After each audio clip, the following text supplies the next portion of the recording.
കായംകുളം മണ്ഡലത്തിലെ ദുരിതാശ്വാസ ക്യാമ്പുകളുടെ പ്രവർത്തനം മികച്ച രീതിയിൽ മുന്നോട്ട് കൊണ്ടുപോകാനായെന്നും ദുരിതാശ്വാസ പ്രവർത്തനങ്ങളുടെ തുടർ നടപടികൾ കാര്യക്ഷമമാക്കുമെന്നും സഹകരണ എക്സൈസ് മന്ത്രി എം ലിജു പറഞ്ഞു. ദുരിതബാധിതർക്ക് കൃത്യമായ ധനസഹായം എത്തിക്കുന്നുണ്ടെന്നും മന്ത്രി പറഞ്ഞു. വെള്ളപ്പൊക്കവുമായി ബന്ധപ്പെട്ട് കായംകുളം നിയോജക മണ്ഡലത്തിലെ ദുരിതാശ്വാസ ക്യാമ്പുകളിൽ എല്ലാ അടിസ്ഥാന സൗകര്യങ്ങളും ഏർപ്പെടുത്തിയിരുന്നുവെന്നും യാതൊരു വിധത്തിലുള്ള അസംതൃപ്തിയും റിപ്പോർട്ട് ചെയ്യപ്പെട്ടിട്ടില്ലെന്നും എക്സൈസ് സഹകരണ വകുപ്പ് മന്ത്രി എം ലിജു പറഞ്ഞു. ക്യാമ്പുകളെല്ലാം തന്നെ ഇപ്പം ജില്ലയുടെ ചുമതലയുള്ള മന്ത്രി എന്ന നിലയിൽ ഞാൻ നിരവധി അവലോകന യോഗങ്ങൾ ഇപ്പം നടത്തി കഴിഞ്ഞു. പരമാവധി ക്യാമ്പുകളിലും നേരിട്ട് സന്ദർശനം നടത്തി വരികയാണ്. നമ്മുടെ കായംകുളം നിയോജക മണ്ഡലത്തിലെയും വിവിധ ക്യാമ്പുകൾ സന്ദർശിച്ചു വന്നുകൊണ്ടിരിക്കുകയാണ്. ഇന്നും കുറേ സ്ഥലങ്ങളിൽ പോകുന്നുണ്ട്. എല്ലാ സ്ഥലങ്ങളിലും അടിസ്ഥാന സൗകര്യങ്ങളെല്ലാം തന്നെ ഉണ്ട്. ഒരു സ്ഥലത്തു നിന്നും അസംതൃപ്തികളൊന്നും തന്നെ റിപ്പോർട്ട് ചെയ്തിട്ടില്ല.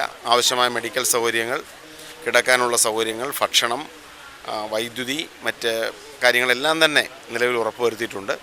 ഇനിയിപ്പോൾ ക്യാമ്പ് കഴിഞ്ഞ് തിരിച്ചു പോകുമ്പോൾ അവിടെ ആവശ്യമായ മറ്റ് പ്രവർത്തനങ്ങൾ, ശുചീകരണ പ്രവർത്തനങ്ങൾ ഉൾപ്പെടെ നടത്തുന്നതിനാവശ്യമായ നടപടികളും സർക്കാരിൻ്റെ ഭാഗത്തുനിന്നുണ്ടാവും. വെള്ളം കയറിയ പ്രദേശങ്ങളിലുള്ള കുടുംബങ്ങൾക്ക് 10,000 രൂപ സർക്കാർ തന്നെ ധനസഹായം പ്രഖ്യാപിച്ചിട്ടുണ്ട്. മരണമടഞ്ഞ കുടുംബങ്ങൾക്ക് 6 ലക്ഷം രൂപ നിലവിൽ സർക്കാർ സഹായം പ്രഖ്യാപിച്ചിട്ടുണ്ട്. കഴിഞ്ഞ ദിവസം തന്നെ കരിപ്പുഴത്തോട്ടിൽ മരണമടഞ്ഞ അമ്മയുടെ കുടുംബത്തിന് 10,000 രൂപ അടിയന്തര ധനസഹായം കൊടുത്തു.